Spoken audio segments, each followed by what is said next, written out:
to be in Oakland when Black Panther came out, you know, and like we bought whole movie theaters out and gave tickets out free. I mean, people came dressed up in their finest African-esque garb that they could find. The kids, I've never seen this kind of response in the Black community to a Marvel movie. And we all love comics and everything and all that, and the X-Men, all that, you know, but this response was different. You can't think about the West Coast without thinking of the Black Panthers, without thinking of the Black Power movement. You have to remember all of those things. So that's what I caught from that connection. We were at Comic-Con. That's what I was gonna. Yeah. We were at Comic-Con in Hall H when they showed us the trailer for that and Infinity War before, like months before it was even released. It made me so much more excited than I know everyone else was because I got to see it so much early. So technically I had to wait longer because I knew what the trailer was, but no one else knew. So I couldn't say anything or do anything about it. I mean, we could take it back to Civil War, you know, when he first came on the screen with Winter Soldier and they're fighting. When he popped up in Civil War, dude, I lost my shit. Lost it. I lost it. I was like, yo, wait, what? What am I seeing here? Like, what? You know, when you're a kid, Chadwick Boseman is T'Challa. Like, he is the Black Panther. When I see these little kids, and it's the first time they've had a hero that they could really claim as their own. And on top of that, I'm in Oakland. You know, like, we had discussions, panel discussions before showing the movie, show the movie, then panel discussions after. You know, we had kids, finally I have a superhero that I can be. It's hard to sort of explain how important a hero this guy was. I don't know, it's just like it's a really big movie for the culture, not just Black culture, but just the culture in general, like of what's going on and how our lifestyle now, how we live with, you know, hip hop music, Kendrick Lamar doing the score in the album, like it's just so many elements of the new school that's in that movie, not even just for Black culture, but just like the new age in general.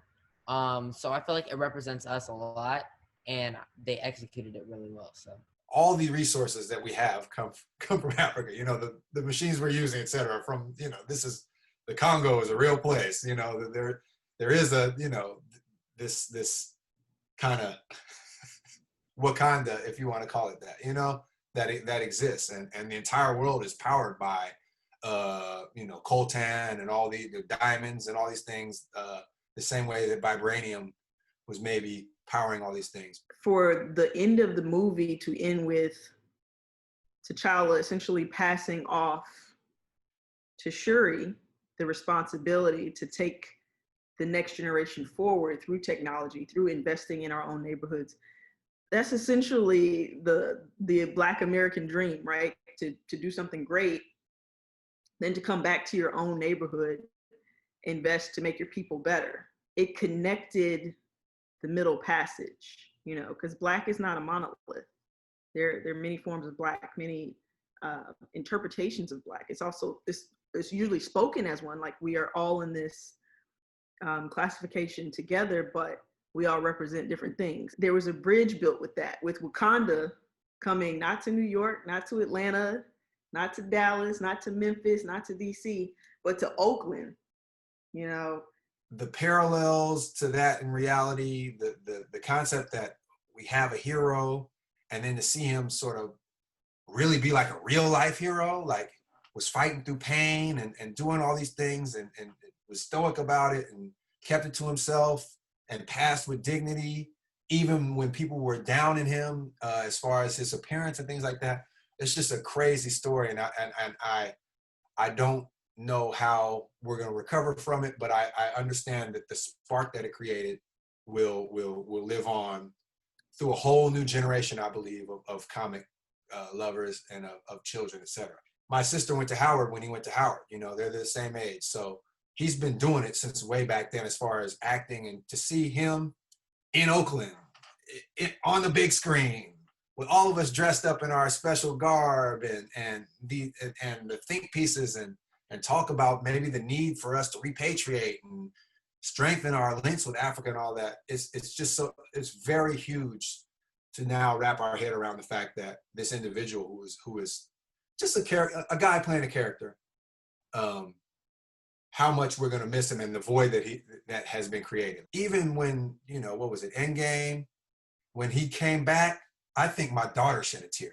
My daughter's 8. I mean, she didn't cry when he passed. It's just a movie, etc. But when it came back, she really cried in the theater. A character connecting with her like that. I mean, she likes Shuri, of course. Shuri's super smart and she's into computers and all these things. But to see a character connect like that to her is awesome, because I think, okay, that's the hook. You got a black superhero, and it's done correctly. It's done with the right budget. It's done with the perfect actors. It's just represented on every level of like excellence. And sometimes, that was amazing to see.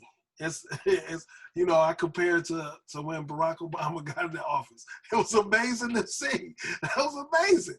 And it's like that connection to our past, and then seeing the planting of that seed to go forward, choosing Oakland as America's Wakanda. We're investing in ourselves here. And I felt that was the message that was given in choosing that city. It was like bringing it home. And also it was making it relate to more than just dyed-in-the-wool comic book fans. At Comic-Con, I had the privilege of meeting Ryan Coogler. He's mastered the ability, like he's supremely intelligent, like all these subtext in the movie, all these layers, But when you talk to him, he's from Oakland, He is who he is, and I love him for that. A really Oakland guy, like to the fullest. So after that moment, I was looking forward to that movie.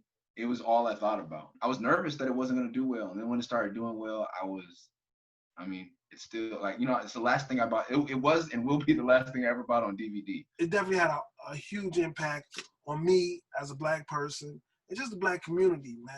It was important for Black America.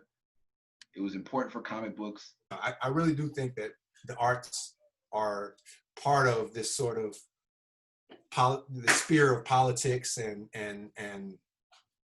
all these things that sort of push the pendulum, or whatever you want to call it. And I think that they have a tremendous sway.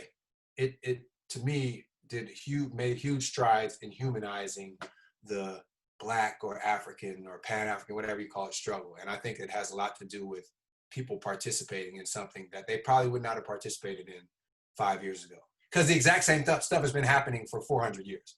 It resonated with not just Black people. We saw ourselves in him. Everyone saw themselves in T'Challa, which is amazing to think. Like a Black superhero, there are little white kids in the Bible Belt, the Midwest, everywhere, and they're wearing T'Challa's mask and doing the Wakanda salute. Like, that's insane.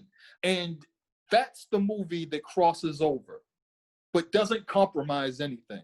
Because usually when a film like that crosses over, it's watered down. That wasn't the case with Black Panther, And it wasn't R. It was a film that showed familiar, like a tight family. Everybody has some level of dignity to them. It deals with real social issues, and it sparked conversation. I'm also originally from South Carolina. Chadwick Boseman is from Anderson, South Carolina. It's a very small town.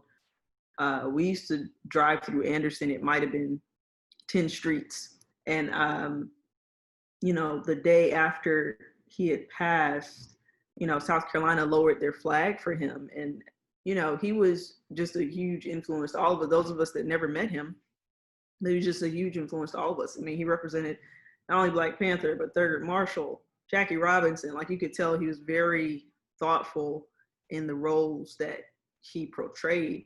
And for that man to portray a character that we all loved and admired, and kind of paved the way for the creation of a lot more Black superheroes, is powerful. And for that man to no longer be with us after giving us this gift, and he's portrayed so many different Black heroes aside from T'Challa. Like, he was like born. Chadwick Boseman was kind of born to portray the best of us, For us to lose him in 2020 during the heightened time of Black Lives Matter, during what I've been calling like a second awakening for humanity. We're all trying to be better people. And he was like our symbolic superhero, you know. Over the years, knowing and meeting Chadwick, we went to a celebration for James Brown after the Get On Up film came out, and we were there with Aloe Black. And Aloe was able to introduce us to Chadwick. And I remember Chadwick coming up to Miles, and he's a fan because he obviously loved James Brown. And first thing he says to Miles, he says, "I'm proud of you." And it just resonated me from that moment on that this guy, Miles, is going to continue to look up to. When he saw 42, that's all he talked about, because he got a history lesson quicker than we explained who Jackie Robinson was from that movie. And then we go to Comic-Con and we see Chadwick there, and, you know, he signs his Marvel book, but he puts 42. So it was just those things like that. To get that, it just took us to a whole nother level. He always acted like a real dude. He was always like a real dude around us. So I'll never forget the effect that Chadwick had on Miles.